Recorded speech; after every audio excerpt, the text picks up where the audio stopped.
Welcome to the Backlash at Backlash.com. My name is Rod Van Mecklin, and in this video I'm going to read from a 2013 article I wrote in response to an article Bill Price wrote on his now defunct Spearhead website, in which he asked if 2020 will be a year of upheaval. The short, easy answer to his question is yes. But there's a lot more to it, and I barely scratched the surface in this short article, which is linked in the low bar. Tomorrow Will Be Different, The Sexist Long Wave, Kondratiev and the Cycle of Sexism, 2013, Olympia, Washington. In 1989, on a Usenet posting while discussing my first book, I predicted that in the years between 2010 and 2030, the wave of anti-male sentiment would be completed and the next wave of anti-female sentiment would begin. My forecast was based on a synthesis of Ray Tannehill's book, Sex and History, and the work of Soviet economist Nikolai Kondratiev, and it's been posted on my website for about 20 years. My goal has always been to stop this cycle of sexism, but there are a lot of factors that feed into it, and while I'm inclined to believe that the misandry bubble will pop sometime around 2020, neither my calculations nor what I've read from the sources cited above take into consideration countervailing forces that will mitigate in favor of misandry. These include global demographics, transformational technologies, and the goals and efforts of the global elite, which Andrea Rossi believes reside in New York and are represented by the banks there. Will transformational technologies save government-sponsored feminist programs? Second-wave feminism got an early boost from the government, and it's never stopped. Both second and third-wave feminism rely heavily on government for their persistence. But we're on the cusp now of a global depression that will sap the ability of governments throughout the West to support feminist programs. Both second and third-wave feminism are also rife with sexist bigots, which has had the ironic effect of making the men's rights movement more feminist, by definition, than the feminists themselves, in that we really do support and promote real, legal, social, and cultural equality while they don't.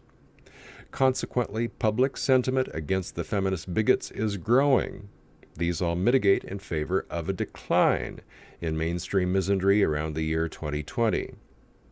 Several transformational technologies, however, could forestall the global depression, infusing governments with the resources they need to sustain feminist programs. Technologies such as cold fusion or low-energy nuclear reaction technology, vastly improved electrical energy storage, graphene applications, stem cell technologies, and so on. Feminism and the coming woman shortage. Then there are the goals and efforts of the global elite, which Martin Armstrong believes currently reside with the New York banks. Feminism serves them. Destruction of the middle class, the criminalization of masculinity, which turns every middle and lower class man into a de facto suspect, serves them. Dismantling the Constitution piecemeal serves them. Dispatching armed drones into American skies serves them. Imposing censorship with trigger warnings and the like serves them. Notice that most of these are efforts of the leftists, of cultural Marxists, which are primarily on the left.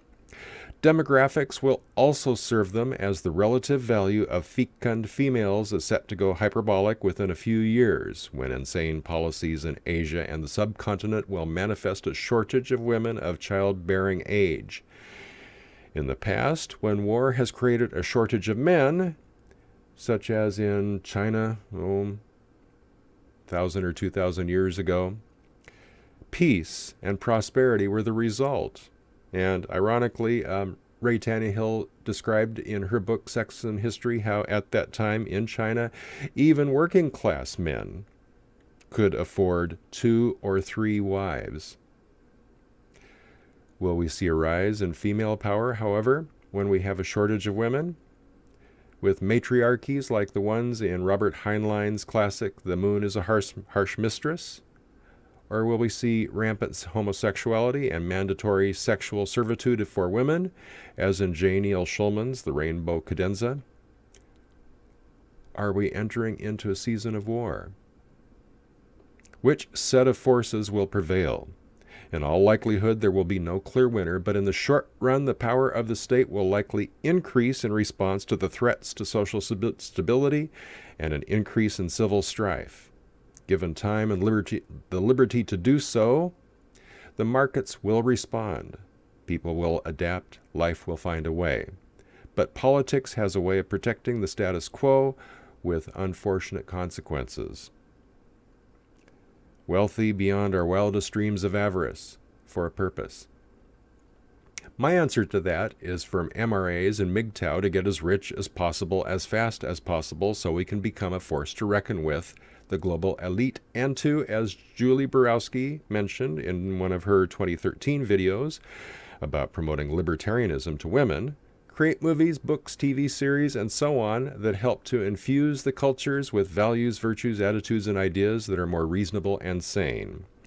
And I want to pause right here for a moment to harp on something that Bernd Chapin has brought up, which is that who politically is more aligned with being well-disposed toward men?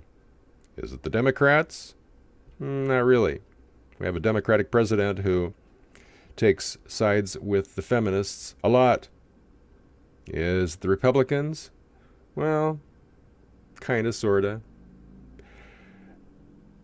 As a party, the Republicans don't have a really good track record of siding with men, of supporting men, but unlike the Democrats, the Republicans don't attack men.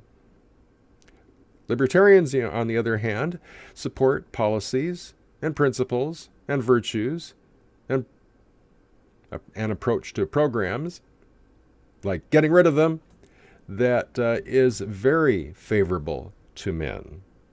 Something to think about. Now back to the article. In my 2013 article, I cited John Williams of Shadow Government Statistics at shadowstats.com, but Martin Armstrong's views seem more accurate and predictive to me, and Armstrong's computer models indicate we are entering into a period of political unrest, if not revolution. The Wiedemer brothers, who have been writing the Aftershock series, which is not a religious series, but a series on economics and forecasting what's going on in our economy, also seem to agree more with Armstrong, and they forecast that following the deflationary period we're in right now, we should expect very high inflation, but not hyperinflation. So, unfortunately, while it's possible that misandry will subside, there are no guarantees. Years ago, in Not Guilty, the case in defense of men, talking about feminists, P.J. O'Rourke quipped, "They've got us surrounded. We have no choice but to drink our way out." O'Rourke is famous for joking about drinking, and Aaron Clary's Enjoy the Decline expresses the same attitude of resignation.